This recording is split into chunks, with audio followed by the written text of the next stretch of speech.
que o engenheiro eletricista ele precisa ou deveria empreender.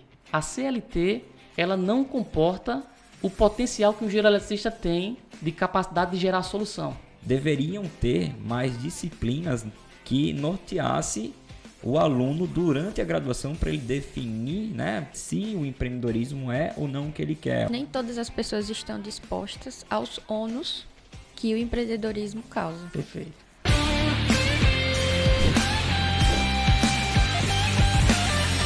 Seja muito bem-vindo ao podcast Elétrica é o Poder, o podcast que vai ajudar você, profissional da engenharia elétrica, a empreender e a viver bem da sua profissão. Eu sou a Carol Marques. Eu sou o Kelvin Mendonça. Eu sou o Anderson Alexandre. E o tema do episódio de hoje é Primeiros Passos para Empreender na Engenharia Elétrica.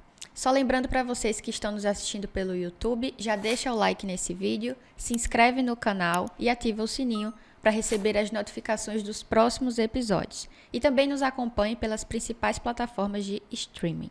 E o tema do episódio de hoje é sobre um tema que traz à tona um medo e uma vontade. Muitos querem iniciar, mas não sabem como fazer. Então, por que empreender na engenharia elétrica? E aí, Anderson? Por que empreender na engenharia elétrica? Primeiro, eu acredito o seguinte. Principalmente o profissional, né, o engenheiro eletricista, após se formar, né, a própria graduação em si, ela tem um viés muito de quê? De preparar o profissional tecnicamente para que ele possa aplicar o seu conhecimento técnico dentro da área da engenharia elétrica, né? E não se fala muito em empreendedorismo, até porque, no meu ponto de vista, né, a graduação em si, a finalidade principal é formar o quê? O profissional tecnicamente, formar o profissional com as habilidades técnicas necessárias para que esse profissional venha solucionar problemas dentro da área da engenharia elétrica, né? E quando se fala em relação ao empreendedorismo, até acaba tendo assim um choque inicial com esse profissional, porque muito se tem visto profissionais que após estarem formados, procuraram trabalhar, por exemplo, numa multinacional ou concurso público, e antigamente funcionava muito assim, só que o mundo mudou. Então a demanda de profissionais formados aumentaram consideravelmente e, em consequência disso, a demanda também de oportunidades para trabalhar via CLT nessas empresas reduziu bastante, até devido ao avanço da tecnologia.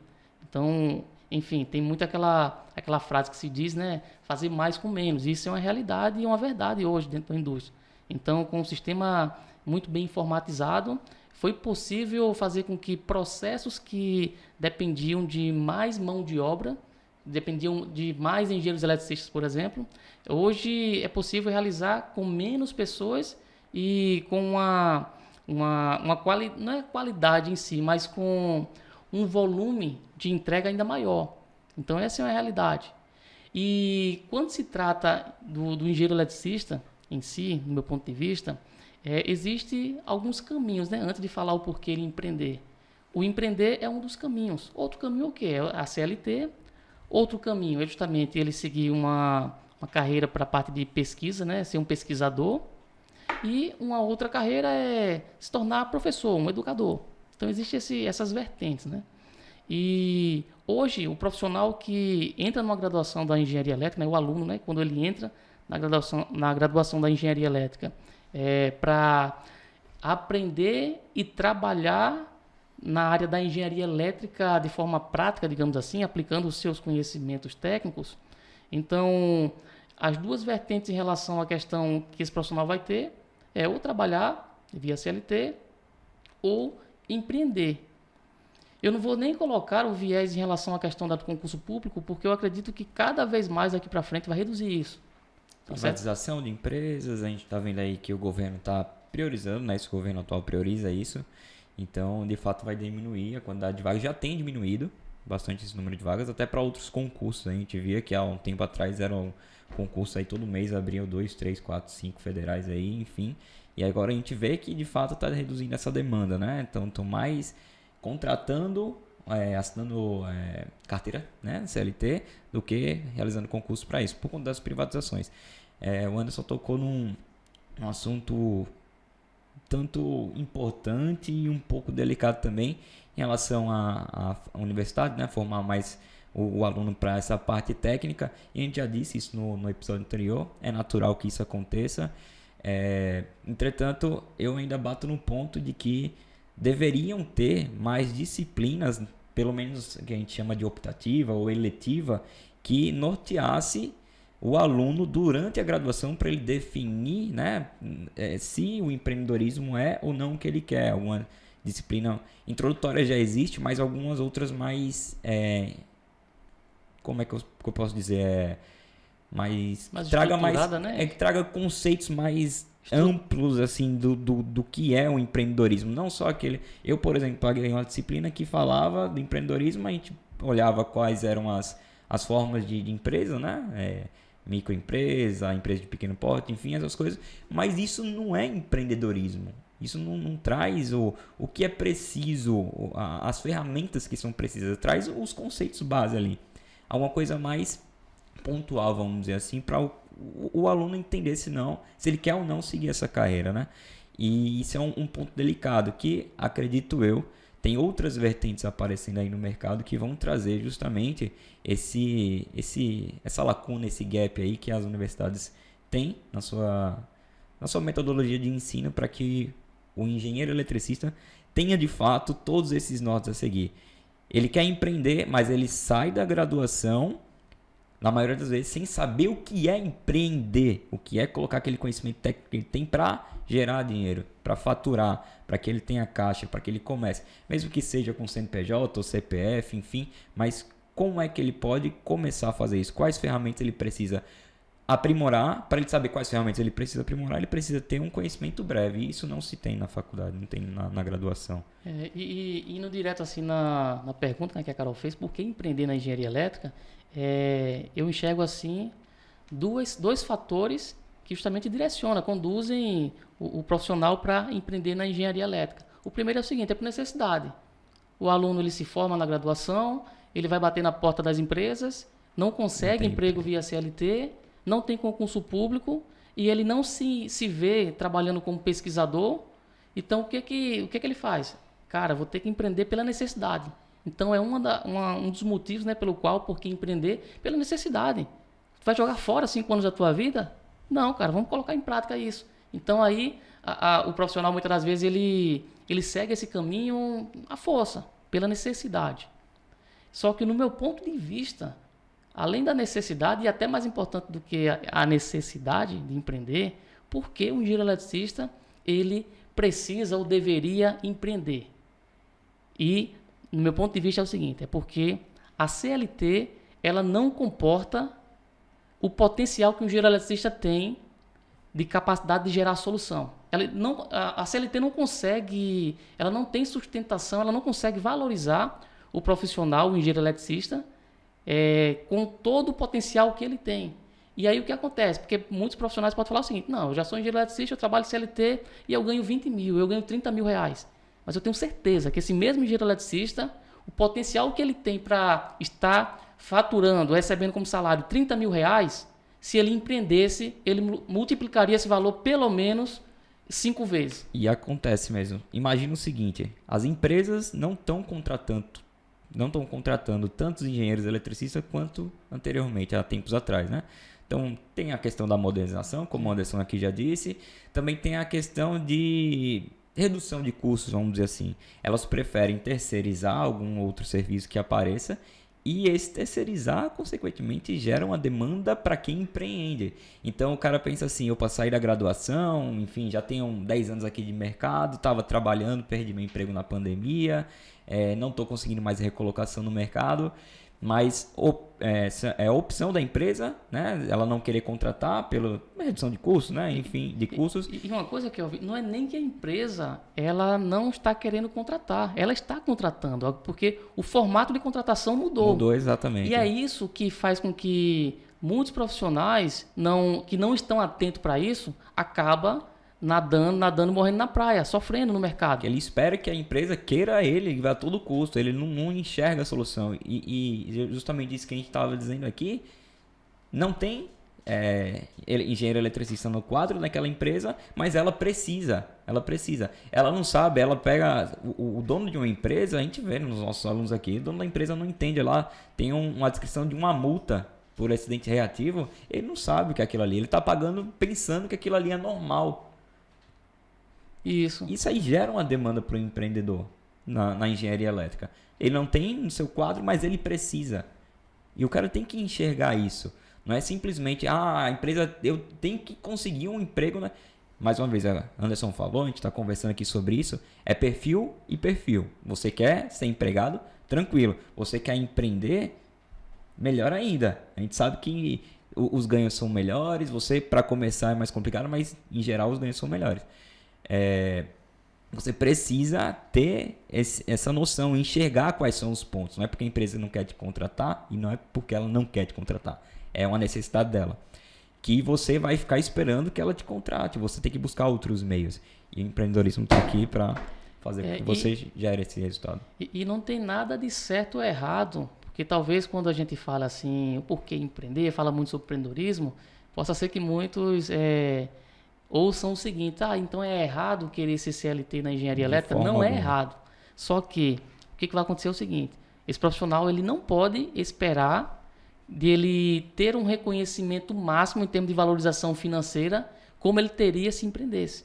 Então não tem nada de errado. Tem um profissional que vai estar satisfeito com um salário de R$5.000, por exemplo, por mês, ou por R$8.000, não sei nem quanto é o piso, que isso daí é um outro problema, acredito que é tema para um outro podcast, tá certo? Que eu acredito que isso prejudica muito o engenheiro eletricista, esse negócio de piso salarial. Porque ele já sai focado que quer ganhar aquilo ali. Pior, é porque é o seguinte, prejudica quem está iniciando. Porque quem está iniciando, ele não vale aquele valor. E aí o que a empresa faz? Vai procurar outros profissionais.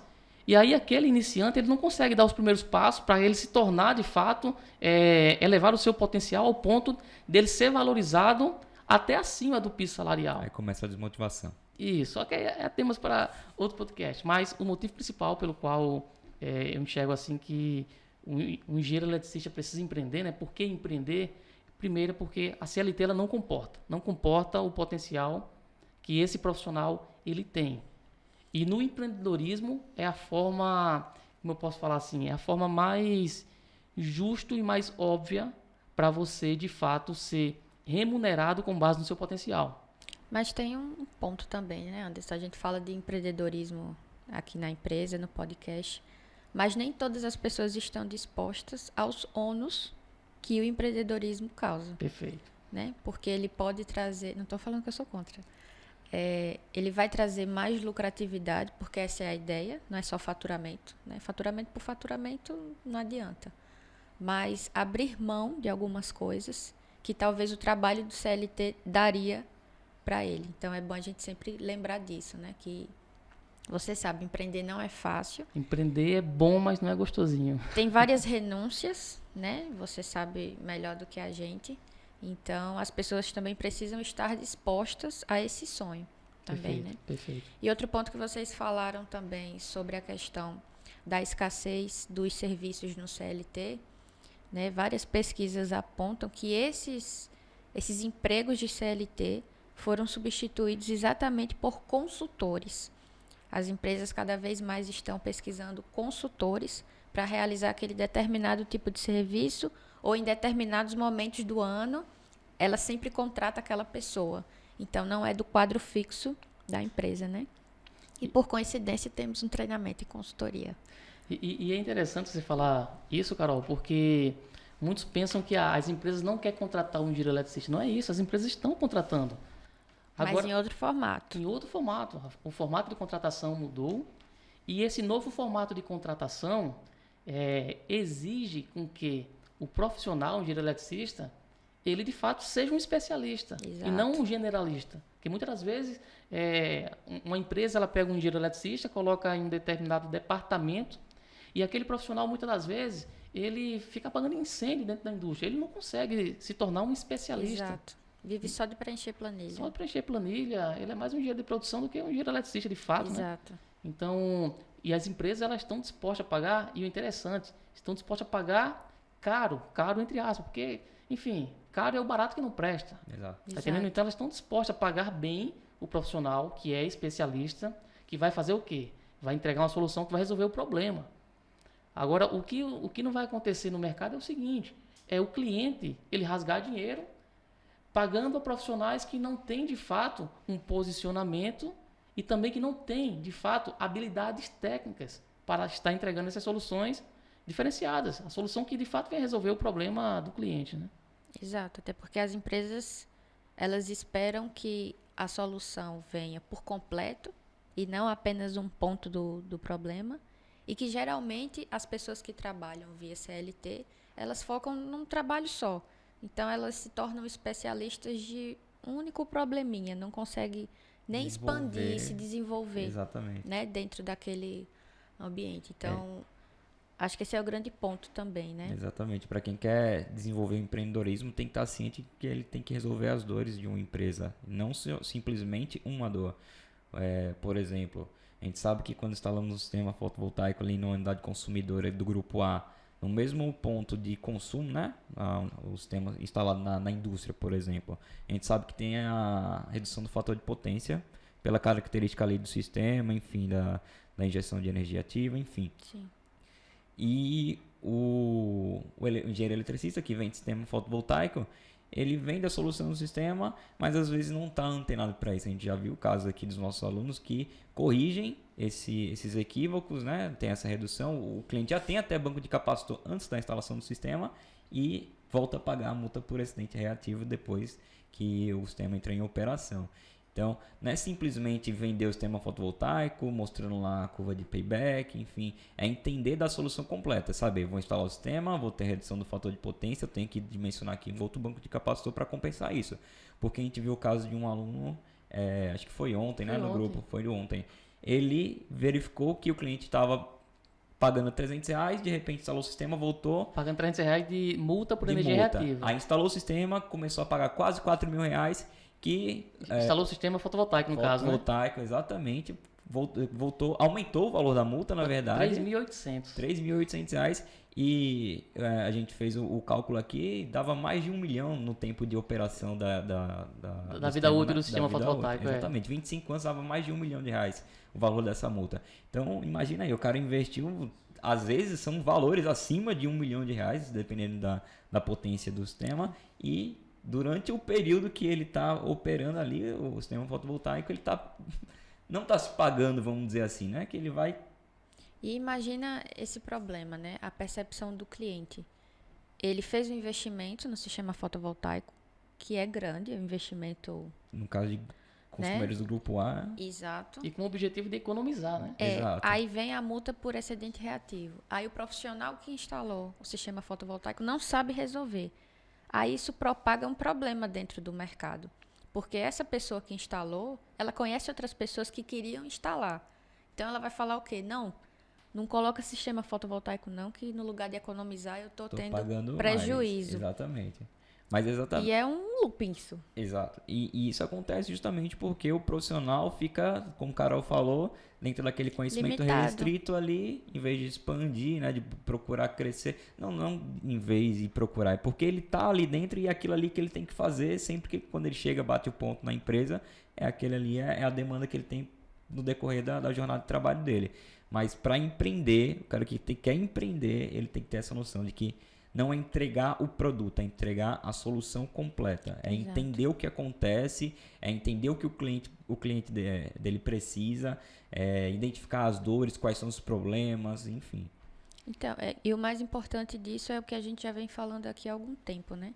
O serviço que você vai oferecer enquanto empreendedor, você tem que conhecer muito bem. É como uma caixinha embaladinha, você tem que saber o que é que está ali dentro e o que é que vai acontecer quando você abrir a caixa, né?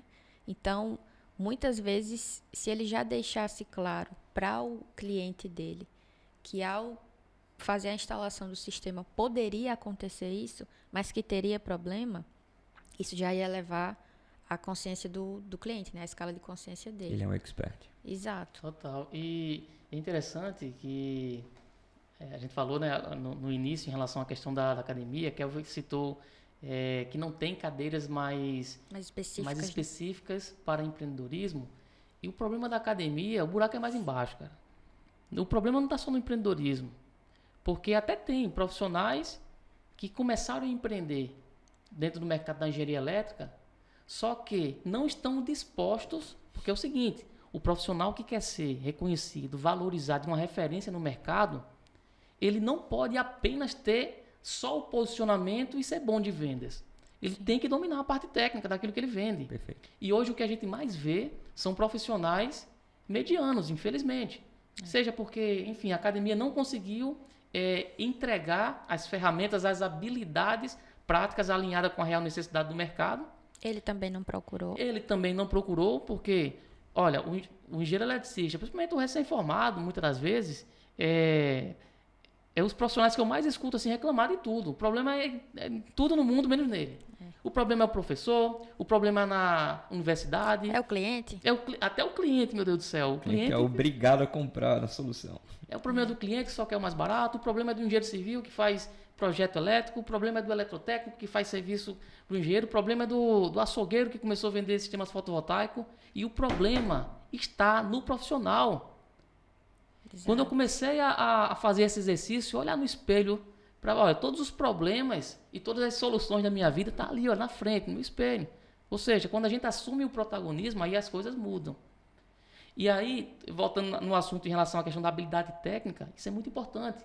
Então, hoje tem muitas empresas, principalmente no mercado da engenharia elétrica, vendendo sistemas fotovoltaicos, que não tem a preocupação de fato, desenvolver um dos pilares que é fundamental para se tornar uma referência e entregar soluções seguras para o mercado, né, com qualidade, que é o pilar técnico. Então, o profissional que trabalha com sistema fotovoltaico, por exemplo, e não está antenado em se especializar em outras atividades técnicas que ele não tem um domínio ainda, mas que são totalmente correlacionadas com a solução que ele entrega, o profissional que não está com essa mentalidade, ele vai morrer no mercado. Pode escrever o que eu estou falando. Até porque ele vai ficar manchado se ele não souber resolver o problema do próprio sistema que ele instalou. Né? Então, tem dois problemas. Ele vai ficar mal falado e ainda vai propagar dentro do mercado que aquilo não é uma solução, e sim que traz dor de cabeça. Perfeito. E pegando esse exemplo que o Kelvin trouxe do aluno nosso, né, que ele falou que o cliente dele instalou um sistema fotovoltaico com outra empresa, e aí na fatura de energia, um valor de multa por energia reativa que ele pagava, de R$300, começou a vir R$3.800. Que aí a Kelvin até deu um show lá, uma aula explicando por que isso acontece e o que precisa ser feito para corrigir. Então, olha só, não adianta apenas, eu vou empreender e vender uma solução. Seja sistema fotovoltaico, seja projeto, seja subestação, qualquer coisa. Eu preciso entender o seguinte, qual é o conhecimento técnico, prático que eu preciso desenvolver para que eu possa entregar uma solução para o meu cliente. Porque o cliente está pouco se lixando. O cliente ele não quer comprar projeto. O cliente ele não quer comprar instalação. Ele quer resolver uma dor dele. O cliente ele nem quer comprar sistema fotovoltaico. O cliente ele quer resolver o problema que ele tem. Então entender isso é muito importante. Porque a gente começa a fazer um exercício de visualizar o que eu preciso desenvolver para de fato entregar o que o meu cliente ele precisa. Perfeito. Porque não adianta vender apenas sistema fotovoltaico e fazer o cliente ter um desperdício, né? Pagar uma multa de R$3.800, porque isso ao ano dá mais de R$45.000. E se for projetar, né, de acordo com a vida útil de um sistema fotovoltaico, 25 anos, é muito dinheiro. É mais de R$1 milhão, cara, de prejuízo. É muito dinheiro, rapaz. Como é que o cliente ele fica? Qual é a mentalidade que o cliente ele vai ter? A visualização, né, de um profissional que implantou uma solução... Que primeiro falou uma conversa bem bonita de economia. E proporcionou esse prejuízo para o cliente. Como é que fica? Acaba manchando profissionalmente. Então não basta apenas querer empreender. Precisa entender quais são as ferramentas e habilidades que serão precisas serem desenvolvidas para de fato entregar soluções confiáveis. Porque olha só, eu digo por experiência própria, no mercado, para você se tornar uma referência, reconhecido e valorizado, leva tempo. Leva muito tempo de acertos. Mas basta apenas um erro para você colocar todo esse trabalho para água abaixo. Então, eu já vi parceiros, colegas, de fato, enfim, quebrar por conta de um erro específico que ele cometeu. Então é importante estar atento para isso aí. Isso é complicado, né? Exato. Para a gente passar para a próxima pergunta, eu queria deixar só um adendo aqui em relação a quem quer empreender e que pega esses casos, né? O cliente instalou o sistema fotovoltaico, esse é só um exemplo, tá? Tem outros casos, mas de que quando isso acontecer, não queime o profissional que fez isso. Você tem que explicar para o seu cliente de forma amigável, quais são ali os problemas que estão acontecendo, por que aconteceu, mas não seja incisivo a ponto de querer queimar aquele profissional que fez a instalação do sistema, tá? Então, isso aqui além de queimar ele, vai te queimar também, porque isso vai se espalhar, a falta de ética vai se espalhar no mercado e os profissionais que poderiam ser seus parceiros aí, te auxiliar futuramente, não vão querer fazer isso, porque sabe que você não faltou com a ética em algum momento e vão ficar com o pé atrás. Seja ético, porém não negligencie a informação, né? Isso aí é um ponto importante também. Exato. Porque a gente precisa educar o cliente, precisa educar o mercado. E muitas vezes quem fez isso não fez de propósito, porque ele nem sabia. Mas eu não concordo não com isso de educar o cliente. Eu concordo, sabe por quê? Eu vou dizer o seguinte. Em que ponto vou te explicar. Educar o cliente?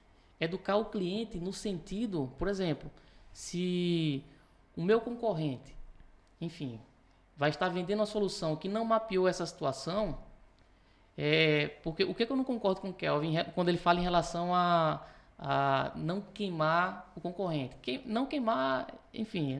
Tem cuidado com as palavras, né? Mais ou menos isso que eu tô querendo dizer. Mas não pode deixar de falar.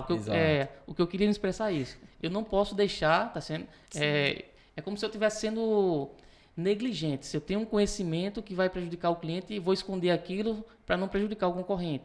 Sim. Eu não quero prejudicar o concorrente. Só que eu, como profissional, como especialista, eu tenho a obrigação de educar o cliente. E, inclusive, se o cliente faz essa ponte com essa outra empresa que instalou tal sistema, eu faço questão de explicar a essa outra empresa como já aconteceu. Teve empresa de sistemas fotovoltaicos que instalou um sistema, cometeu algumas coisas erradas. A gente explicou a ele qual era a forma certa para nos próximos eles não cometerem aquele erro e ele fidelizou uma parceria com a gente. Sim. Tá entendendo? Porque muitas vezes a gente fica com medo, eu não vou falar porque eu acho que eu vou queimar o cliente. E o cliente não, o concorrente. Só que não é queimar o concorrente, a gente precisa ser verdadeiro. Sim. Porque aí seria a mesma coisa de um médico esconder, enfim, uma doença porque o outro não diagnosticou, não tem que falar. Tá? Não, tem que falar. Nesse ponto eu concordo. Que eu não Por que concordo... você não concorda? Diga aí. Não, teve uma vez que um aluno estava falando sobre isso, do mercado, culpando o mercado, né? E que a gente, enquanto profissional, deveria educar o cliente, no sentido dele não contratar profissionais de péssima qualidade. Mas como é que o cliente vai saber que aquela pessoa é de péssima qualidade? Ele só está interessado em resolver o problema dele, né? Nesse sentido é que eu não Entendi. Mas concordo. É justamente nesse caso aí, onde vai fazer com que a gente consiga elevar a escala de consciência para ele entender qual é a nossa solução, se a gente educar o cliente. E quando eu falo educar, não é no sentido de que o cliente ele precisa buscar informação de qual é o serviço correto. O cliente não tem obrigação de nada de fazer isso. Quem tem a obrigação de estar informando, que aí até nas estratégias, né, de vendas que eu utilizo, que eu chamo de gatilhos mentais, que é justamente o gatilho mental da especificidade, da clareza. Sim, que é e posicionamento também. Que é justamente mostrar para o cliente de forma muito clara e detalhada qual é a solução. Sim. Porque às vezes o profissional quer que o cliente adivinhe. Que, não, a minha solução é de qualidade. Então, é isso que eu estou falando. O cliente, ele não vai... Não vai atrás. E nem adivinhar. tem obrigação. Exato. E nem tem obrigação. Paciência.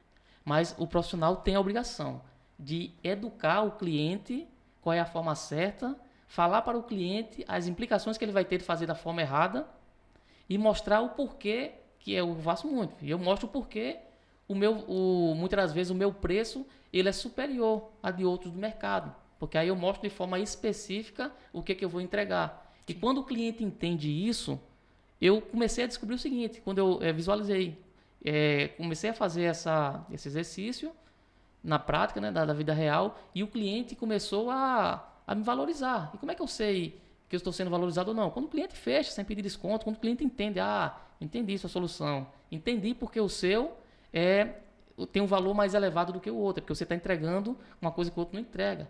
E realmente, isso que você falou para mim faz sentido. Isso aqui é importante, eu quero isso. Eu não quero deixar de ter isso no serviço que você está vendendo, né? Então, e quando isso acontece, o cliente, ele paga, tá entendendo? Então, por isso que quando eu falo que muitos ficam falando que o cliente só quer o mais barato, isso é uma mentira.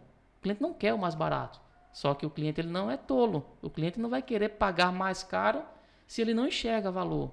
Então, é importante, né, ter que a gente fala muito aqui, né, os 3 pilares fundamentais, que é a técnica. Eu preciso dominar aquela solução que eu vendo, mas eu preciso ter um posicionamento diferenciado e eu preciso ter uma comunicação assertiva de vendas para, de fato, elevar a escala de consciência do cliente para que ele possa ter clareza e entender o porquê aquela solução ela custa aquele valor, né, digamos então, assim. Então, técnica, posicionamento e vendas. Perfeito. E só fazendo um adendo também. A gente nunca sai da primeira pergunta. A gente já comentou isso no podcast passado, mas tudo isso que a gente falou sobre o problema do sistema fotovoltaico com acidente reativo tem muito a ver com pós-vendas, que as pessoas negligenciam muito. Né? A gente tem um exemplo bacana de aluno nosso, que é o Raoni. Beijo, Raoni. A empresa dele criou um aplicativo, uma forma de fazer esse sistema de pós-vendas com os clientes deles.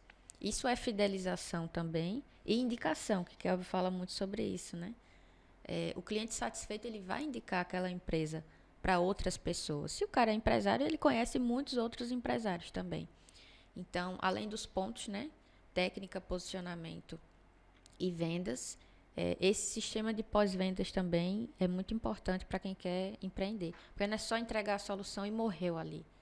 Né? Aparece o problema e o cara, não, eu já fechei o serviço com você, acabava aqui nesse ponto. Verdade. Show. Então, dando continuidade aqui, eu quero empreender é legal. E como é que eu consigo o primeiro cliente? Quem disse que empreender é legal? Você que fala que é legal. Só que não. Mas vamos lá. Primeiro cliente. O primeiro cliente que eu fechei foi um projeto de agrupamento de medição. E como é que foi o processo, né, de prospecção? Lembrando, naquela época, quando eu estava iniciando, eu não tinha 3% do conhecimento e do know-how que eu tenho hoje, né? Então, muitas coisas que eu fiz no passado, algumas eu fiz certa, de forma intuitiva, não sabia de fato, enfim, não era um conceito que eu sabia que funcionava, mas eu utilizava e dava certo. E mais à frente, quando eu enfim, me capacitei mais nessa parte de vendas em si, eu comecei a ver que, caramba, eu fazia aquilo meio que de forma inconsciente. Né? Anderson, tu falou que quando começou não tinha 3% do conhecimento que tem hoje. Quanto tempo para adquirir esse conhecimento todo aí? Quanto tempo você está no mercado? Depende. Sozinho eu acredito que, enfim, possa ser que você nem alcance a sua máxima performance. Mas através de mentores, pessoas que chegaram onde você almeja chegar, isso é possível encurtar de 6 meses a 2 anos ou até mais. Vai depender também da fome, né? O desejo da pessoa que de fato vai estar aprendendo e colocando em prática, né? Isso é importante saber, né? A gente sabe que tem muito conteúdo aí, a internet tá difundindo bastante isso. Mas o que eu quero saber é quanto tempo você demorou para adquirir esse conhecimento e ter o que você tem hoje, montar, chegar onde você chegou. Cara, eu acredito que... tempo? Deixa eu fazer uma retrospectiva aqui. Eu acredito que eu comecei a engrenar mais, acho que depois de 2 anos que eu trabalhava na concessionária. Eu entrei lá em 2006, então acredito que por volta de 2008 foi onde eu comecei a me desenvolver melhor tecnicamente. Então são 14 anos, 2008 para 2022, 14 anos. Isso. Aí o que acontece? O pessoal começa agora e quer resultados para amanhã. A questão é paciência também, é entender o que você precisa fazer e fazer um pouco a cada dia. Não e a culpa é do mercado. Mas aí é um ponto interessante. Se eu tivesse o conhecimento que eu tenho hoje, iniciando lá em 2006, eu conseguiria atingir o resultado que eu tenho hoje, que levou o quê? Aproximadamente uns 16 anos, né? 2006 para cá. 16 anos, né? Pronto. Eu levaria no máximo 2 anos. Aí onde é que está a virada de chave? Porque não precisa ser Não precisa 14 demorar anos, 10 tanto. anos. Agora, o que é preciso para que não tenha toda essa demora? É preciso o seguinte, é preciso... Não é o atalho não é no sentido de seguir o caminho mais fácil, não é isso. É que tem esse sentido pejorativo, justamente esse, né? De querer É o as coisas direcionamento, fáceis. né? O atalho é o direcionamento, cara, porque é o seguinte, e aí onde é que está o grande diferencial? Então, hoje, uma das coisas mais importantes é você ter mentores e referências, e hoje é muito mais fácil, cara. Na minha época, não era tão fácil ter acesso a um grande especialista em uma área, e muito menos na engenharia elétrica. Isso é um fato, naquela época acho que a internet era discada ainda, E a aí- modem. E a engenharia elétrica, os profissionais da engenharia elétrica, enfim, tem uma característica de esconder a informação mesmo. O que eu acho extremamente chato A gente começa e feio. a ver isso dos próprios professores da gente, né? Muito. Pronto, o meu primeiro loteamento que eu fechei, acho que eu falei no podcast passado, não foi sobre Comentou, loteamento? comentou. Comentei? O primeiro loteamento, cara, que eu tava, enfim, perdido ali, sem saber por onde iniciar, eu fui pegar o quê? Referência ali com, olha só, meu professor. Então, o professor, que eu sabia que ele fazia aquela atividade na prática, se o meu professor não estava disposto a me ajudar, ou seja, o que ele estava me ensinando ali? Ele estava me ensinando o seguinte, ensinando que a grade curricular da universidade, enfim, pede para ele passar para os alunos. Porque ele não, se você for olhar assim de forma profunda, porque o professor ensina a sua essência, cara, ele vai ensinar o aluno a dar certo, a aprender para dar certo. Então, o que custava? E eu não estava nem interessado tanto no dinheiro, era fazer junto com ele para aprender. Porque eu sabia que aquele conhecimento seria replicado. Então, olha só, se em alguns professores já tinha essa atitude, imagina os demais profissionais. Qual a atitude? A atitude de não passar o conhecimento prático ali, daquele, porque ele enxergava o seguinte, eu vou ensinar esse aluno, ele vai concorrer comigo nesse serviço.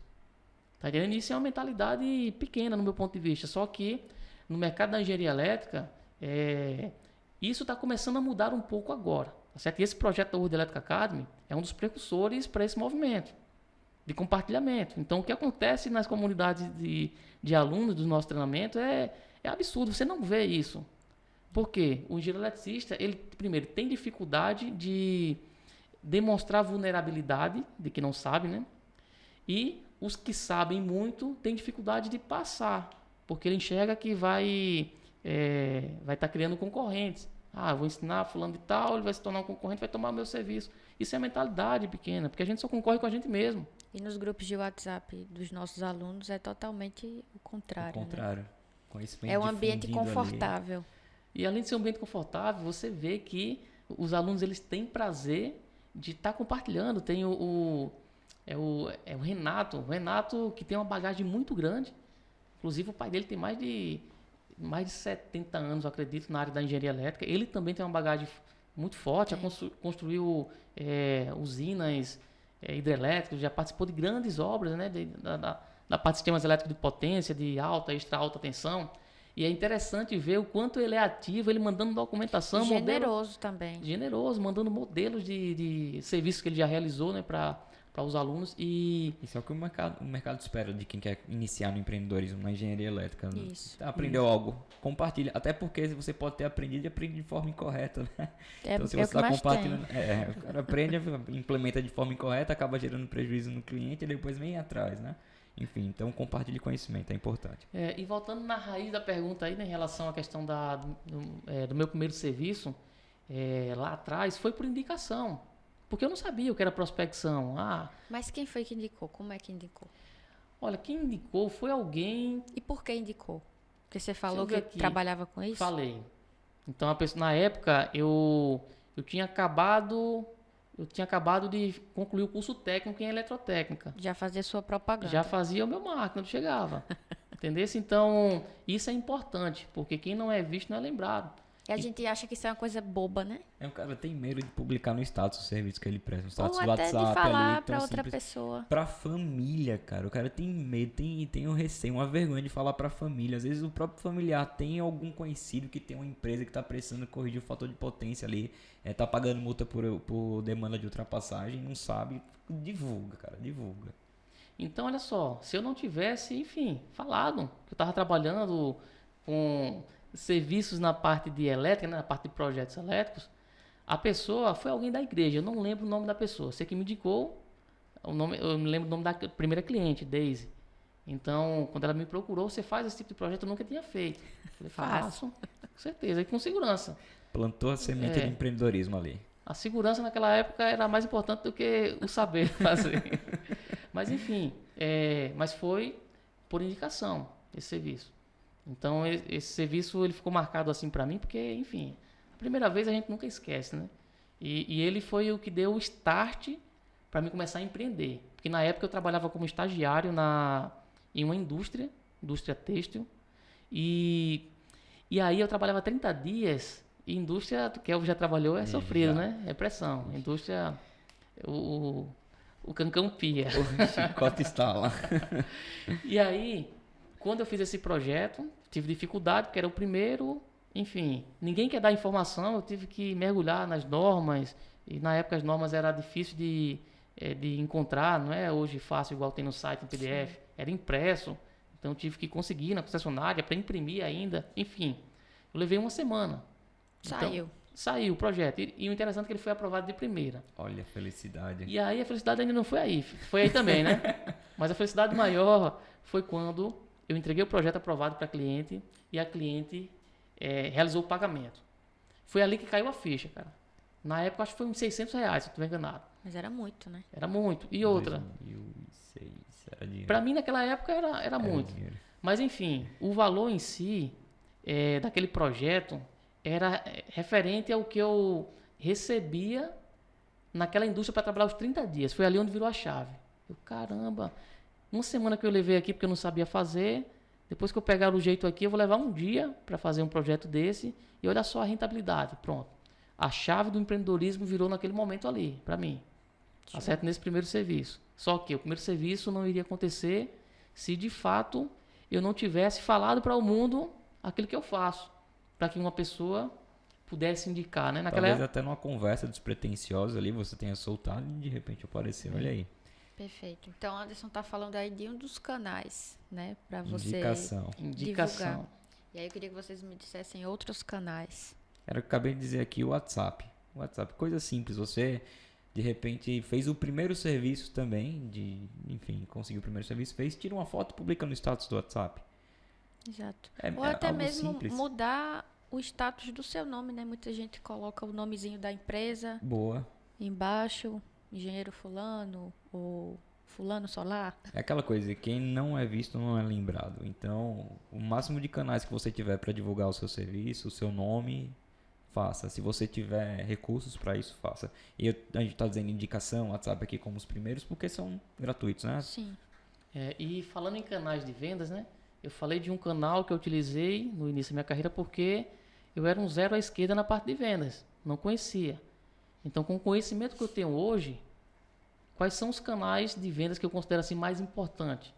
Que eu utilizo e que eu recomendo estar utilizando. Então, quais são os canais que se tem Prestem atenção, para vender serviços na engenharia elétrica? Serviços complexos, serviços muitas das vezes de alto valor.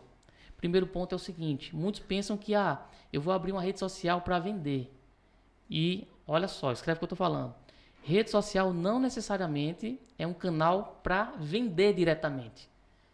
Porém, ele é o artilheiro que está ali na grande área para colocar a bola para dentro do gol. Só esperando. Então, muitos pensam, eu vou abrir um WhatsApp, abri meu WhatsApp, eu coloquei lá uma postagem e não vendi ainda. E nem é para vender, e nem vai vender. Serviço de engenharia elétrica não é pipoca que você compra no fiteiro. Qual é a finalidade da rede social? E entender isso é importante, para que o profissional não crie expectativas erradas quando vai fazer uma coisa. Eu fiz o que recomendaram na rede social e nunca veio uma venda de lá. E esse não é a finalidade principal para vender serviços de engenharia elétrica, principalmente serviços mais complexos. Sim. Projeto de uma subestação, uma consultoria que vai proporcionar uma economia para o cliente de muitas das vezes R$20 mil, R$30 mil por mês. Então, o que acontece é o seguinte, redes sociais, o porquê é importante? Porque ela vai trazer um posicionamento diferenciado nas redes sociais. A rede social vai ser o caminho que o cliente vai fazer depois que você vai passar por outros canais, que eu vou falar daqui a pouquinho, canais de prospecção. Depois que ele passa por esses outros canais de prospecção, ele vai chegar na tua rede social e a rede social é o artilheiro, vai colocar a bola para dentro do gol. Se a tua rede social tiver se comunicando e se posicionando de forma que de fato faça essa conexão com o cliente ideal. Então isso é importante sobre as redes sociais. Mas vamos lá, em relação a canais de venda. Um canal de prospecção que o profissional que é eficiente na parte da engenharia elétrica, um deles é em relação à questão do Google Maps. E aí só que muitos utilizam da forma errada. Utiliza o seguinte, coloca um nome lá qualquer e vai procurar qualquer categoria de cliente. E essa é a forma errada, por quê? Porque o processo de prospecção não começa na prospecção. Começa na definição do cliente ideal, da persona. Quem é o cliente? Porque muitos pensam o seguinte, o meu cliente é supermercados, padarias e afins. E não é, porque até mesmo supermercados e padarias vai ter particularidades diferentes. Vai ter dono de supermercado que preza por um serviço de qualidade e que está disposto até a pagar a mais pelaquela qualidade. E vai ter dono de supermercado que vai estar disposto sempre pelo menor preço. Então, primeiro ponto, entender a persona, o meu cliente ideal. E isso daí não é algo intuitivo, é você que define quem você quer atender. Porque quem quer atender todo mundo não atende ninguém. Quem quer agradar todo mundo não vai agradar ninguém. Então, entender isso daí é importante.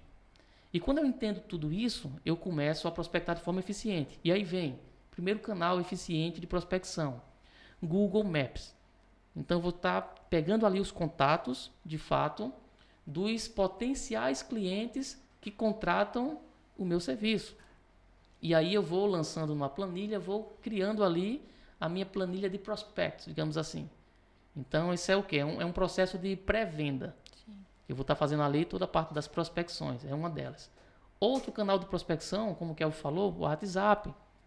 Se eu pegar o seu WhatsApp hoje aí, tá certo? Para mandar algumas mensagens estruturadas, eu tenho certeza que eu consigo vender. Para quem está nos ouvindo aí, se eu pegar o teu celular hoje aí, o teu celular tem dinheiro aí na mesa, tem dinheiro que você está deixando na mesa. Então o WhatsApp é um canal também importante de prospecção. Show. Outro canal de prospecção, vai citando aí, alguns aí. Site. Muito importante. Inclusive como a gente utiliza, de forma automatizada. Porque utilizar a tecnologia a nosso favor, a gente ganha volume. Sim. E ganha escala. E um ponto importante em relação ao que você já falou das redes sociais e do site é que ele não está ali só para ser uma vitrine do serviço em si que você vende, mas para você apresentar o seu portfólio também e de uma forma estratégica, estruturada. Porque não adianta você colocar lá, por exemplo, você faz serviço para correção de fator de potência. Aí você coloca a foto de um banco de capacitor. O cliente não sabe o que é isso. Vai dizer, que quadro bonito. É de comer? É de quê? E não, colocar qual é o benefício que o cliente vai obter com aquele serviço, né? Estava lendo até esses dias sobre vendas para produzir um conteúdo para o nosso Instagram. Sobre os métodos de vendas, que é uma coisa que Anderson já falou várias vezes, que não funciona. Tudo bem, você fez o levantamento no Google Maps, colocou vários contatos ali e você vai entrar em contato. Não tem como você ligar e dizer assim, olha, a minha empresa oferece isso, isso e isso.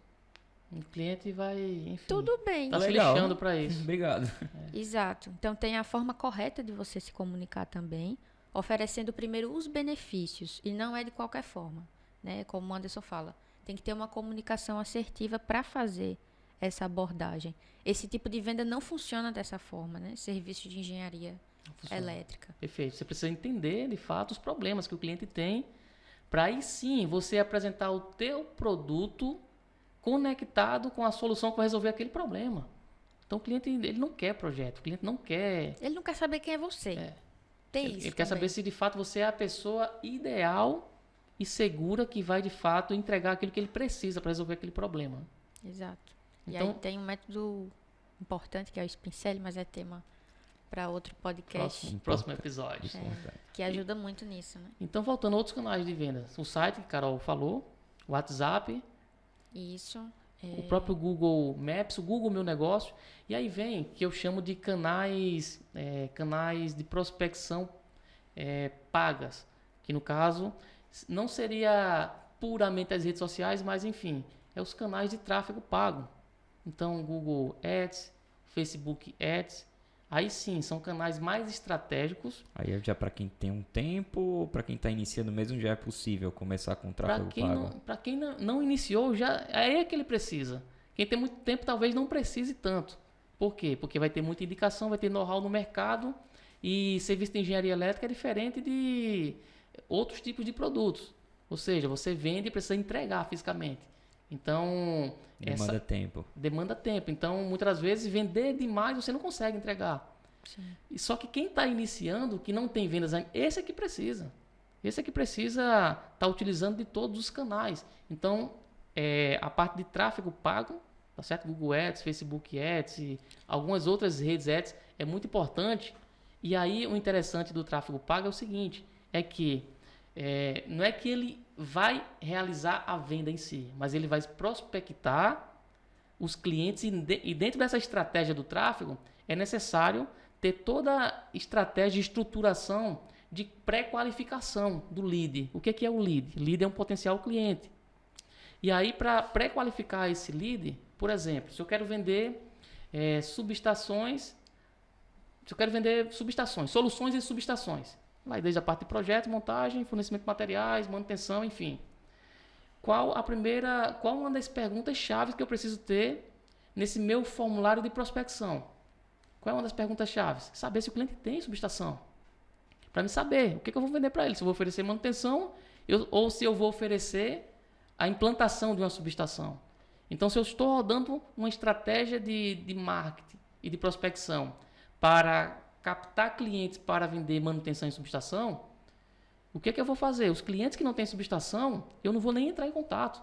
Então, de forma estratégica, o meu site ele é estruturado e já integrado de forma automática com formulário, onde eu vou já ter ali uma pré-qualificação daquele cliente. Sim. Então, isso vai facilitar demais, porque um dos grandes erros na parte de vendas é você perder tempo ligando e prospectando o cliente que não compra, que não precisa da sua solução. Tá certo? Então isso é muito importante. Outro canal de prospecção. Só lembrando, Anderson, para quem está ouvindo a gente, pode não estar entendendo o que é tráfego pago. Porque isso para a gente aqui é igual beber água, né?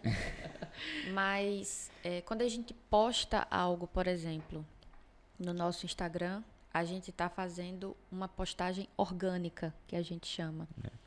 Lá no Instagram tem um botãozinho para você impulsionar. Exato. Né? Eu acho que é o mais lúdico para dizer às pessoas. Então, quando você impulsiona, você jogou a sua publicação no tráfego pago. Né? Só para deixar claro o que é esse... Consequentemente, mais pessoas vão ver, só que você tem que montar as estratégias em cima disso, né? Enfim, é algo que, por exemplo, Anderson, perguntar para ti, quem está começando consegue fazer ele gerenciar isso aí mesmo? O investimento é alto? Como é que ele consegue fazer esse tráfego pago? Será que ele vai... Consegue. Pelo próprio impulsionador do Instagram, por exemplo, o cara publicou uma fotinha lá do serviço que ele faz e ele impulsiona, é um valor baixo, mas que atinge muitas pessoas. Até Ítalo, que é nosso gestor de tráfego, beijo Ítalo, falou sobre isso uma vez, né? Tava numa conversa esporádica, ele falou, não, olha, a gente tava falando de outro projeto aleatório. Ele falou, não, ó, se tu colocar R$30 aí, R$30, tu consegue atingir mais de 5.000 pessoas. Então isso é muito para quem tá começando. E lembrando, né? R$30 por dia. O mínimo que dá para iniciar, eu acredito assim, R$20 por dia. Porque qual a grande sacada, cara? Não é começar já investindo muito, mas fazendo um montinho, um montão. Entendeu? Você vai investindo ali R$20 e vai medindo. R$20 durante o mês vai estar custando quanto aproximadamente? R$600. R$600. Então mas coloca como meta. Até alimentando de forma orgânica também, montando sua rede social de forma estruturada. De forma orgânica é obrigatório fazer. Então, sobre isso também é importante lembrar da importância do profissional de gestão de tráfego, que é uma profissão nova, né? Para a gente aqui é muito tranquilo falar disso, mas que as pessoas que estão nos ouvindo também não podem saber, né? Então, contar com a ajuda desse profissional também é muito importante, porque ele vai ter total domínio do que ele está fazendo e vai dar o feedback para você do que é que está funcionando. Porque Perfeito. a gente não vai injetar dinheiro nesse tráfego pago de maneira aleatória e jogar lá na mesa, né? Então tem todo um jogo aí por trás É questão da estratégia, né? Que Tem que ter. do tráfego, deve exato. ser montada. Porque não adianta você também, acredito, não sei muito como é que funciona, né? Não é Não é nosso nicho. Mas acredito que aquele botãozinho de impulsionar, ele manda para pessoas meio que aleatórias, Nichadas, né? mas Não pode ser nichado tem também. como direcionar para um Tem. certo público. Então, tranquilo. Porque tem que ter essa estratégia também. Não adianta você impulsionar e mandar para Pra a gente pessoa que está aleatória. querendo comprar moda, que está querendo ver ciclismo, corrida de rua, Exato. enfim. Quando eu estruturo assim as nossas campanhas, né, porque foi bem pertinente, Carol, falar isso aí, né, explicar a questão do tráfego, porque às vezes a gente tem essa questão, uma coisa que é muito óbvia para a gente às vezes não pensa, né, em explicar o que direitinho e tal. E primeiro, tráfego, como a Carol falou, né, enfim, está mais ligado a estratégias de publicidades pagas na internet, né? Então não é tráfico, é tráfego. De trafegar. De trafegar. Mas vamos lá. Outro canal de prospecção. Tem um muito importante que você fala, que são eventos e feiras. Pronto, era isso que eu ia falar. Eventos e feiras. Só que os profissionais da engenharia elétrica são os profissionais que mais participam de eventos e feiras, Piolho de conferência. porém, os eventos e feiras errados. São os profissionais Fiquei que confuso. estão em todos os eventos e feiras da engenharia elétrica, de energia solar, de equipamentos elétricos. Ele está em todo canto, menos onde o cliente pagador está. Exato. Então, qual é a estratégia eficiente se você quer prospectar Rapaz, clientes? essa sacada é pra mim agora, viu? Total, cara. Realidades. Cara, das feiras que eu participo, de eventos que eu participo, eu acredito que 10% é relacionado à área elétrica. Por quê? Quem compra o meu serviço não está ali na área elétrica, não. Ali está meu concorrente. O meu potencial cliente, sabe onde ele vai estar? Ele vai estar na feira de agronegócio. Olha aí. Vendas de máquinas e equipamentos agrícolas, tratores. O meu cliente, enfim, se meu cliente, por exemplo, se eu tenho como potencial cliente o agricultor que tem grandes fazendas, o profissional que tem indústrias, quais são as feiras que eu vou? Eu vou para feiras que vai falar sobre novas tecnologias da indústria alimentícia, da indústria de panificação, porque ali sim vai estar meu cliente. Aí é uma estratégia eficiente para você estar prospectando, ou seja, prospecção. O que o profissional precisa ter em mente? Eu preciso entender o seguinte: a eficiência da minha prospecção vai estar ligada diretamente na minha capacidade de entender e enxergar onde o meu cliente está. Se o meu cliente está no Facebook, muito pergunta, Anderson, vale a pena o Facebook ou o Instagram? Cara, o teu cliente está no Facebook ou o Instagram? Está nos dois? Então você precisa estar nos dois. Não tem um e outro.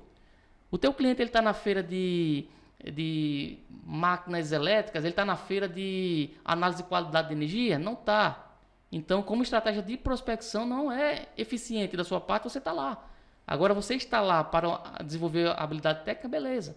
Só que o profissional da engenharia elétrica, ele só quer estar nas feiras que desenvolvem as habilidades técnicas e não nas feiras onde o cliente pagador dele está. Um exemplo interessante, Anderson, não sei se você lembra, o Jean, que é cliente da Word Soluções, ele estava falando de uma feira que ele vai todos os anos. O Jean é dono de um supermercado, né, enorme. Tem uma feira só de supermercado em São Paulo. Ou seja, só dono de supermercado vai nessa feira. Rapaz, olha a oportunidade que essa turma poderia estar agariando ali para Exato. faturar. Exato. E eu, particularmente, nunca tinha parado para pensar nisso. Não, pra mim foi novo. Ele falou, não, Saindo daqui do supermercado. podcast, eu vou anotar essa. Cara, isso é uma sacada de ouro. O profissional que... Olha, se tiver que pegar qualquer coisa nesse podcast, se ele pegar só isso, ele já vai, enfim, já pagou 5 mil reais. Cara, e assim... Vou mandar o Pix aí, viu? Pra eu sair daqui mais feliz, como é que a gente prospecta nessas feiras, Anderson? Como é que a gente chega? Vamos lá. Aí é uma coisa que eu gosto de fazer. Miranda, pega ali uma caneta e um papel para anotar aqui, por favor, Miranda. Vamos lá. Então, olha só. Cartilha, passo a passo. Primeiro, estratégias de venda de serviço de engenharia elétrica. A gente só vende da forma justa se conseguirmos elevar a escala de consciência do cliente. Olha aí. E como é que a gente consegue elevar a escala de consciência do cliente? Primeiro, se relacionando com o cliente. Então, o cliente, eu já começo a analisar quais são os estandes que mais atrai aquele meu potencial cliente. Eu chego até mais cedo na feira, começo a analisar os stands, aquele maquinário ali é interessante para fulano de tal que tem supermercado, por exemplo. É um equipamento que vai otimizar alguma coisa na área de supermercados. Eu já colo perto ali. Já começo a entender aquele produto. Quando é um produto que tem uma relação que vai trazer um benefício para dono do supermercado, no sentido de agilizar processos, trazer redução de custos, eu já começo a fazer a conexão, para que eu possa, na comunicação da solução que eu vendo, por exemplo, vou vender consultorias para esse tipo de cliente, por exemplo. Então eu já começo a planejar a minha comunicação para quando essas pessoas chegarem no stand, eu vou estar chegando como ouvinte também. O cara do stand vai estar fazendo a apresentação para a gente. Eu começo a fazer perguntas chaves também. E aí já começa a discutir de lado, ou seja, é uma coisa que começa informal. Rapaz, interessante esse processo. Então esse processo agiliza isso e então isso vai trazer uma economia muito bacana. Aí eu já começo a conversar com o cara do supermercado, rapaz, já tem esse tipo de processo interessante. Então eu já começo a criar uma conexão ali com ele, para que eu possa entender em relação à questão de estrutura. Rapaz, de onde é o teu supermercado? Tá certo? Como é que tu opera? Como é que tu aplica isso? E aí ele já começa a me perguntar, você também tem supermercado? Eu falo, não, cara, eu sou especialista em redução de custos para supermercados, relacionados a assuntos de soluções na parte de gestão de energia. Aí já começa o diálogo. Aí, caramba, que bacana. Aí ele já começa a querer saber o que eu faço. Primeiro, só para resumir aqui, primeira parte, você ouve o que ele tem a dizer sobre o negócio dele. Porque o que muita gente fala, o que muita gente faz, engenheiro eletricista, quer falar sobre o seu conhecimento técnico a princípio. Né? Primeiro você escuta. E aí, olha, o ambiente lá, feiras, anota isso aí, galera. Feira não é ambiente de fechar serviço. Processo de vendas, existe um funil que parte da prospecção, depois temos a abordagem e qualificação, depois temos a apresentação, flow-up, que é justamente o contato direto que vai estar tendo com o cliente. Depois de flow-up é o quê? A parte de negociação para chegar no fechamento e pós-venda. Essas são as etapas de vendas, de um funil de vendas. Então, eventos, você vai ter a etapa ali de prospecção. Então, depois que eu gero essa comunicação, o cliente procura saber da minha solução, porque é o seguinte, a apresentação do nosso produto precisa ser de forma estratégica e pensada. Então, o primeiro ponto é o seguinte, o ambiente não é um ambiente de feira, não é um ambiente de fechar negócio. Então, eu não vou fazer a apresentação do meu produto ali, porque ele não está conectado, a mente dele, para aquilo. Então, ali, o que é que eu faço ali? Planta a semente. Né? Planta a semente, eu pego o contato dele, faz o seguinte, passa teu contato, eu posso ligar para você na quarta-feira, já agenda horário, pode ser às 9 ou às 14 horas. Por quê? Eu crio um cenário para que eu possa apresentar a minha solução de forma estruturada e pensada para que eu tenha, de fato, a atenção do cliente. Naquele momento da feira, a atenção dele está para outras coisas. Não está para a solução que eu vendo. Então, por isso que eu falei, é uma estratégia de prospecção, eventos. E funciona de forma muito eficiente. Show de bola. E depois que eu verifico isso, já pego o contato, e eu só pego o contato porque eu faço as duas primeiras etapas do funil. Eu faço a prospecção e faço a qualificação. Essa qualificação, né, ela já me dá um direcionamento para que eu possa ter a certeza se esse cliente é um potencial cliente meu ou não. Para que nem eu venha perder meu tempo e eu também não venha fazer ele gastar o tempo dele de forma desnecessária, querendo vender carne para vegetariano. Não rola, né? Perfeito. Então a gente falou de uns canais importantes, né, para o engenheiro eletricista saber. Tem vários ainda. Vamos deixar na vontade aí, né? Tá bom esses daí? Tá bom esse. Só esses daí já dá Dá pra pra começar muito bem. Dá. já dá pra gerar uma Só a dica receita. da feira já valeu. Até eu fiquei feliz com essa. Tá, e o que é que o engenheiro eletricista precisa para iniciar empreendendo? Perfeito. Primeiro, ele precisa de coragem. Isso é importante. Tá certo? Então, esse é o primeiro ponto. O profissional, se ele não desenvolve essa habilidade de correr risco de também. correr né? risco, se não estiver disposto. Então, para empreender, a primeira lição que eu daria assim é o seguinte, cara, é você ter um propósito, ter algo que seja grande o suficiente para que de fato você, nas horas de dificuldade, você ao invés de baixar a cabeça e parar, você fala, caramba, enfim, você tem uma coisa muito forte pelo qual você vai fazer mesmo não sendo gostosinho, mesmo você não estando tão confortável. Show. Então é importante ter essa mentalidade, desenvolver essa mentalidade. Isso é ter algo muito grande. No meu caso é família, cara. Qualidade de vida para minha família é tudo.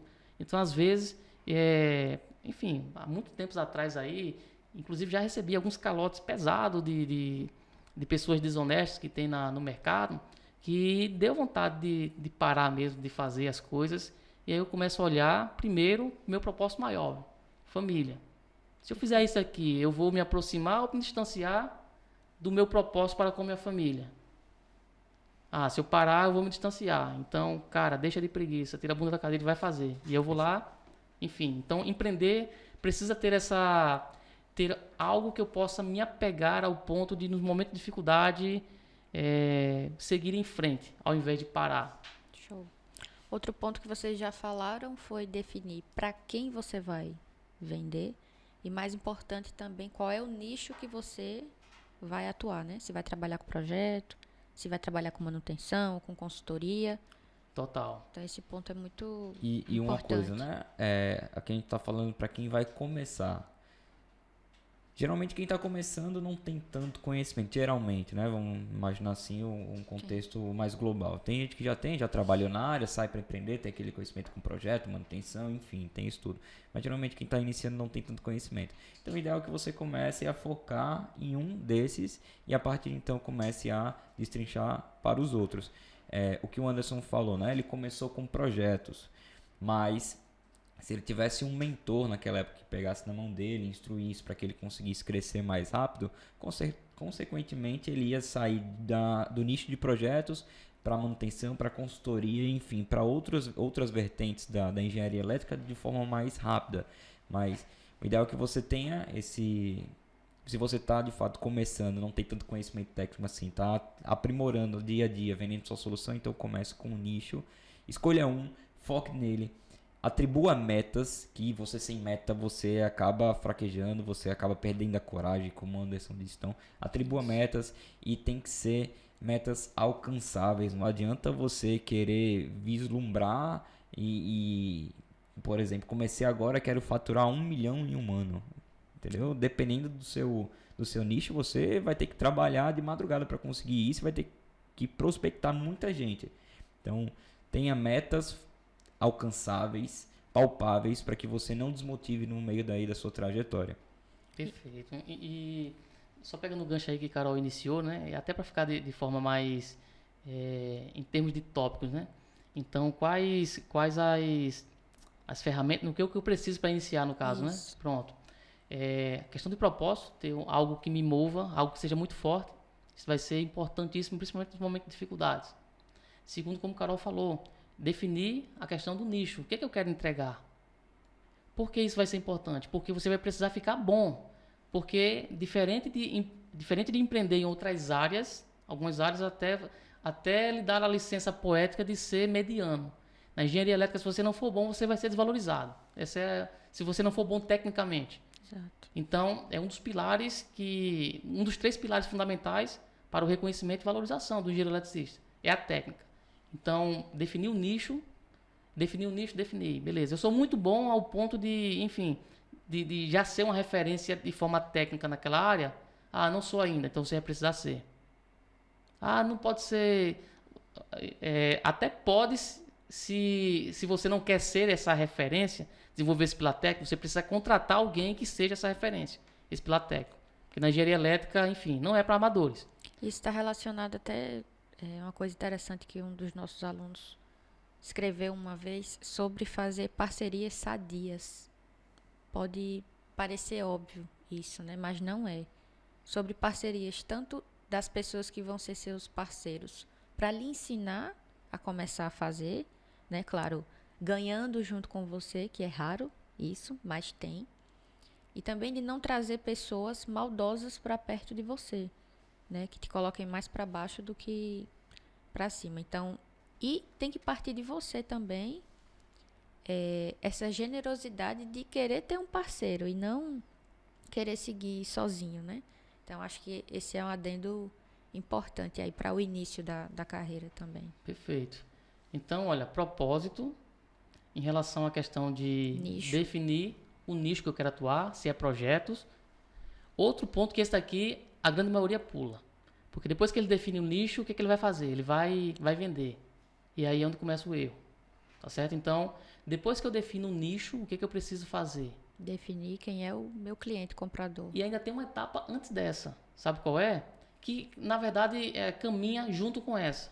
Que é a definição do meu cliente comprador. Que é a parte de embalagem de produto e desenvolvimento de produto. Como assim? Talvez muitos estejam pensando o seguinte: não, se eu vou vender projeto elétrico, meu produto é projeto elétrico, não tenho que desenvolver o produto. Errado. Se você vai por esse caminho, você vai ser apenas mais um na multidão. E se você é mais um na multidão, o que vai acontecer? Você vai entrar na guerra sangrenta dos concorrentes que cobram barato. E aí vence quem cobra mais barato. E como sair dessa guerra sangrenta dos concorrentes que cobram barato? E aí vem, que é justamente essa etapa: desenvolvimento de produtos / soluções. O que seria isso? O mesmo projeto elétrico que eu vou vender, eu preciso criar elemento de diferenciação nesse produto, para que eu venha me diferenciar no mercado, para que eu possa ser valorizado e me tornar uma referência nisso. Então eu utilizei, principalmente na parte de projetos, por exemplo, subestação, quando eu decidi que queria me tornar uma referência na parte de subestações, lá na Urda Elétrica Soluções, né, entrar nesse mercado, a primeira coisa que eu fui foi justamente criar, ou seja, fazer essa atividade, desenvolvimento de produto. Então eu comecei a trazer elementos de diferenciação, comecei a trazer as consultorias de gerenciamento de energia, né, que é GMT, gestão de modalidades tarifárias, comecei a conectar com essa solução, criei um produto olhando para o cliente, aí vem a questão da persona, que a Carol falou. Então, criei uma embalagem no meu produto. O que seria a embalagem? Toda a estratégia do posicionamento e a comunicação assertiva de vendas que eu vou utilizar para vender esse produto. Então, isso daí é crucial. E isso aí, muitos pensam o seguinte: eu só vou pensar nisso quando eu tiver com uma empresa grande. Só que, se você não faz isso enquanto você nem tem empresa, você nem vai ter uma empresa grande. Acho que o que deve estar passando na cabeça do pessoal que está assistindo nosso podcast agora isso é muito difícil de ser realizado, não, Anderson? E aí onde é que tá, cara? É muito mais simples do que parece. Muito mais simples. É sentar a bunda na cadeira e fazer o que tem que fazer. Como é que eu analiso o cliente? Como é que eu analiso o meu cliente? Cara, é enxergando de fato. Primeiro, você definiu o produto, quero trabalhar na parte de projetos de padrão de entrada. Beleza. O que meu concorrente, eu começo a olhar, o que a concorrência entrega no mercado que eu posso fazer melhor para o meu cliente? Então eu começo a analisar, os concorrentes, depois que aprovam um projeto, entrega na mão do cliente e te vira. Vou fazer diferente. Eu vou fazer uma consultoria para o cliente, onde eu vou estar, de fato, com ele em todos os processos, até o ato da ligação. Isso é importante para o meu cliente? Aí eu começo a analisar, para ver se é importante, para não colocar coisa no meu produto que o meu cliente não quer.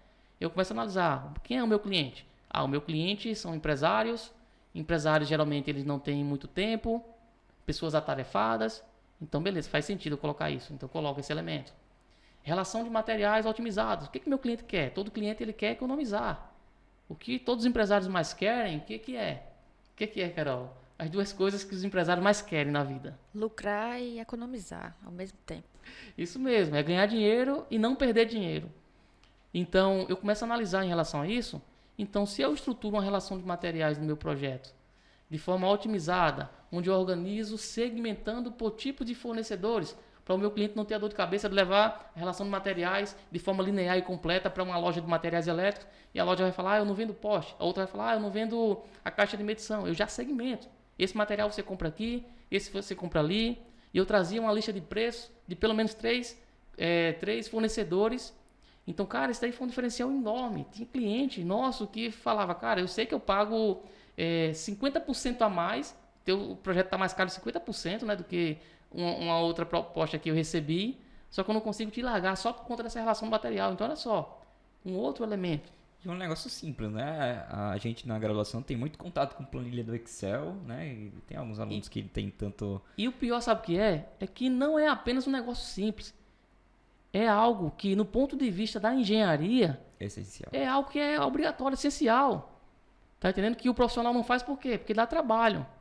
Aí eu brinco muito, cara. É por isso que o nome é trabalho. Porque dá trabalho. Senão o nome era brincadeira, se não desse trabalho, né? Interessante isso que Anderson está falando, que tem a ver até com o tema do próximo podcast, né, da semana que vem, sobre precificação. Isso está muito agregado a preço e a valor do seu produto, do seu serviço, né? O preço ele está muito agregado à unidade financeira ali que o cliente vai pagar para adquirir o valor que você está entregando, né? Então, o que seria, como é que a pessoa consegue fazer esse exercício de agregar valor? É responder uma pergunta que ela é simples, mas que ela exige muita reflexão do profissional. Qual é o valor que o meu cliente vai receber com a minha solução? Ou seja, o que é que ele vai receber de diferencial? Pegando o exemplo do Anderson aqui, acredito que a economia de tempo que o cliente dele tem, com aquela lista de materiais toda descrita ali, onde ele vai comprar, qual material ele necessita, então vai economizar tempo, e ele paga um preço, como o Anderson disse, 50% maior do que o seu concorrente, mas o valor cobre esse acréscimo, essa diferença. E aí é interessante isso que você falou, que, por exemplo, teve um projeto até perto aqui, de uma subestação de 1000 kVA que a gente fez. A gente fez a montagem dessa subestação. O cliente fez o projeto com outra empresa, outro profissional. E aí, quando a gente recebeu o projeto, que era só para executar, então olha só, quando você começa a definir a forma que você vai estar entregando a tua solução, como isso vai te nortear para todas as soluções que você entrega. Por isso que é importante definir o produto. Então, como no nosso produto ele já tem um elemento de fazer o cliente, na sua essência, né, de economizar na fatura de energia, economizar em assuntos que estão relacionados à parte elétrica em si. Então, olha só, qual era da gente? Pegou o projeto elétrico e executar o projeto elétrico. A gente até ia ganhar mais, porque o montante de serviço era maior, porque tinha dimensionar a malha de aterramento além do que era necessário. E aí, com a expertise que eu e meu sócio a gente começou a analisar, cara, vamos dar uma analisada nesse projeto, o que dá para fazer esse cliente economizar. Só em uma modificação que eu fiz na malha de aterramento, eu gerei uma economia de R$30 mil para o cliente. Assim, pabuf, só nisso daí. Só nessa parte do projeto de malha de aterramento. O projeto estava ineficiente, sobredimensionado e ainda não estava eficiente. Então, eu refiz o projeto de malha de aterramento do cliente. O meu sócio, dando uma verificada, diagrama unifilar, viu que tinha um componente que foi colocado que não era necessário, que era um contactor pesado. Só o contactor era R$15 mil. Então, olha só. R$45 mil. 2 itens, 45 mil de economia. E aí o preço que a gente tinha pagado, que a gente tinha cobrado na montagem, tinha uma outra proposta lá de um concorrente, se não tiver enganado, estava cobrando, acho que eram uns 15 mil a menos. E aí o cliente até veio, rapaz, olha, eu quero fechar com vocês, mas tem como vocês diminuir esse valor, esses 15 mil? Eu até falei, olha, até tem, só que só essa implementação que eu fiz aqui no teu projeto, um projeto desse porte aí, ele custa R$18 mil. Você quer economizar os 15 e me pagar os 18? Porque é o seguinte, eu estou te dando de presente esses 18 mil, esse projeto, esse benefício que eu estou trazendo para você. Então, o que eu quero trazer aqui na raiz da questão, né? É que quando eu desenho o meu produto com todos os elementos de diferenciação, isso primeiro vai me nortear as habilidades que eu preciso desenvolver para entregar aquilo para o cliente. Então, por exemplo, relação de materiais, como muitos profissionais não dão atenção a isso, de fazer de forma estruturada, de forma bem segmentada, com o preço já de valores, né, de 3 concorrentes, por exemplo. Como muitos profissionais não fazem isso, faz com que o cliente perca dinheiro. Então, se eu desenhei o meu produto de tal forma para fazer com que o cliente economize ao máximo na execução e tenha a máxima performance e segurança, eu vou fazer de tudo para que o cliente atinja esse resultado. Perfeito. E fazer de tudo não é comprar material de má qualidade, não é isso. É dentro das boas práticas da engenharia elétrica. Então, entender tudo isso é importante. Então, o desenvolvimento de produto é crucial. Outra coisa que é importante, depois que você desenvolve toda a parte do teu produto, é a continuidade e implementação da persona. Quem é o meu cliente ideal? Quem eu quero atender? Quantos anos ele tem? O que ele consome? Ele lê jornal? Se ele lê jornal, o meu marketing precisa estar no jornal impresso. E quando eu trago aquela frase, né? Aquilo que eu disse no início, né? Em relação à graduação e tal, não dá esse embasamento. Como é que o cara vai saber o que é persona? Persona nada mais é do que teve até uma vez que Carol falou, rapaz, a persona do Carlos. A persona é um cliente imaginário, fictício, que você cria com todas as características semelhante ao cliente que você quer atender. Entendi. Qual é a idade dele? Enfim, a Carol até falou, o Carlos tem de 25 a 55 anos e que gosta disso, e que gosta, sei lá, de futebol, e que, enfim, são as características. É um cliente fictício. É levantar isso, mas justamente a graduação não traz isso. Você trabalhando no CLT, você não vai aprender isso. Se você quer empreender, você não vai ter isso.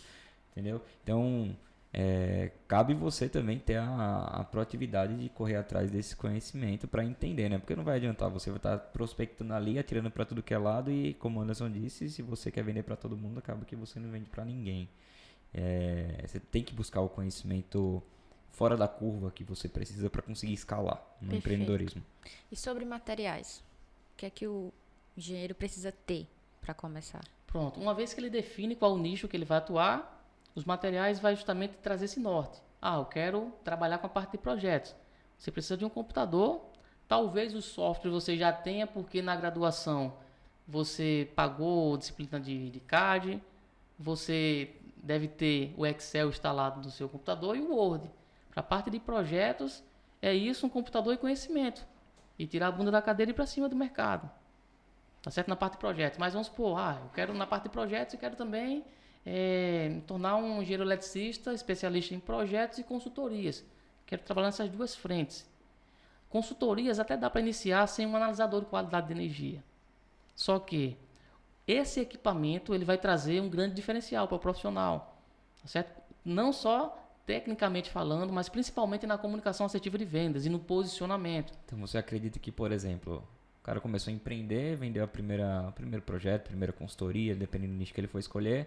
Então, o primeiro grande investimento que se fosse você, por exemplo, que fizesse, seria a aquisição de um registrador analisador de energia. Cara, me dê um computador e um analisador de qualidade de energia e eu faço um estrago no mercado da engenharia elétrica. Se eu estivesse iniciando do zero hoje, a minha missão, a minha meta seria levantar esses dois equipamentos, um computador e um analisador de qualidade de energia.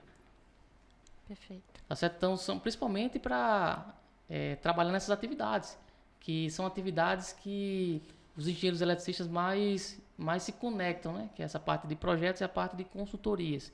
E se ele vai entrar no mercado de montagem, manutenção, de subestação ou de instalações elétricas, aí vai ser o que? As ferramentas adequadas para esse fim. EPIs também. Os EPIs é crucial, bem lembrado, Carol. Até na consultoria, né? Então, até na consultoria, tudo. Até que esqueci esse item aí. É o computador, o analisador de energia e todos os EPIs. E não qualquer EPI. Se eu vou comprar um capacete, tem que ser o melhor, cara. Por quê? Aquilo é uma ferramenta de vendas também. Exato. Então, além de segurança, é posicionamento. Isso. Né? Segurança acima de tudo, mas o posicionamento que traz é crucial e importante. Então, Anderson, o engenheiro ele está dominando ali as três técnicas, né? Comunicação, vendas e posicionamento. Ele precisa ter um CNPJ para começar? Vamos lá. Vai depender do estágio que ele está e da capacidade financeira que ele está no momento. Se ele tem capital para, de fato, comportar uns 6 meses ali de pagamento de honorários contábeis de um contador, por exemplo, e ele tem a verba para poder, de fato, custear os custos da implantação mesmo, né? Porque abrir empresa era para ser de graça, né? A empresa gera, enfim, receita para o governo em si. Mas, enfim, para abrir empresa é necessário ter uma receita. E o último CNPJ, quando eu abri, eu acho que eu gastei em média uns R$1.200. Mas eu acredito que é possível abrir por menos. Inclusive, tem algumas contabilidades digitais, né, online, que você contrata planos de, sei lá, R$200, por exemplo, e já está inclusa a abertura da empresa. Para empresas mais complexas, eu não recomendaria, mas para empresas de serviço de engenharia elétrica, que não é uma empresa complexa no ponto de vista da contabilidade lidar com isso, porque o volume de nota fiscal é diferente, não é o mesmo volume de nota fiscal de um supermercado, de um comércio, tá entendendo? Então o engenheiro eletricista ele vai estar emitindo menos notas fiscais, consequentemente vai gerar menos demanda para o contador. Então isso reduz os custos dos honorários contábeis. Mas precisa ou não de CNPJ para iniciar? Não precisa. Não precisa de CNPJ. Só que aí o que vai acontecer? Ele pode começar empreendendo como pessoa física. A única diferença é que ele vai pagar um imposto maior. Ele pode emitir uma nota de RPA, né, um recibo de pagamento autônomo. Porém, os impostos vai ser maior do que se ele tivesse uma empresa. Só que se ele não tem uma recorrência alta de serviços ainda que justifique ele manter os custos de uma empresa, os custos da contabilidade, né, do contador, os honorários contábeis, então muitas vezes compensa. Mesmo ele pagando um imposto mais alto pelo serviço que ele está vendendo, só que como ele não tem muito volume de serviço, compensa para dar o primeiro passo. E o interessante da engenharia elétrica é o seguinte, cara, que muitas vezes é um tiro. É um tiro que você dá que decola. Na minha trajetória profissional foi o loteamento, cara. Foi um tiro que eu dei, foi 196 mil, meu amigo, à vista. Tiro só me lembra corrida de rua. Pra quem corre aí vai sacar o corredor. O corredor, Kelvin. Mas, enfim. Surgiu uma dúvida, Anderson. Você disse que pra quem tem 6 meses pra bancar ali a empresa, um CNPJ, consegue tocar já com o CNPJ ativo, né? Inscrito ali e tal.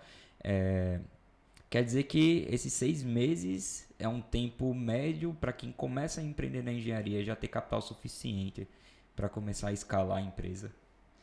Não necessariamente para ter... Ele vai levar os 6 meses. Porque é o seguinte, se ele já tem habilidade técnica, se ele domina a parte técnica, se ele desenvolver os pilares da parte de posicionamento e vendas, ele vai fazer em 1 mês, 2 meses as coisas acontecerem na empresa. Os 6 meses é só para se resguardar.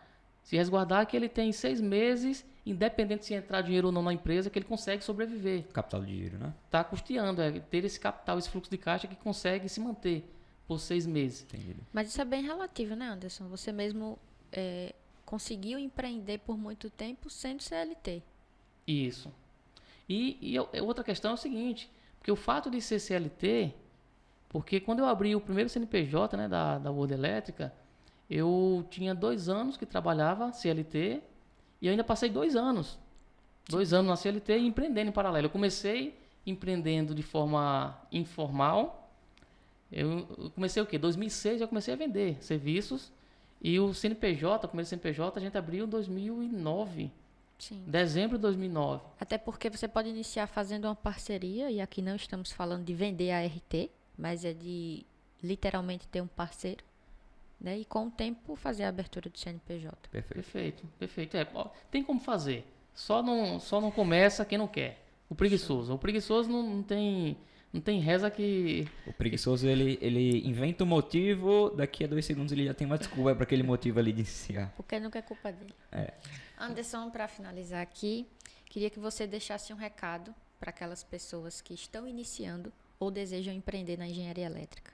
Perfeito. Olha só, se você é engenheiro eletricista, pretende empreender na engenharia elétrica, eu quero dizer o seguinte: se prepare que não vai ser fácil, tá certo? Porém, o resultado que o empreendedorismo proporciona não tem preço. Faz valer a pena todo o sacrifício.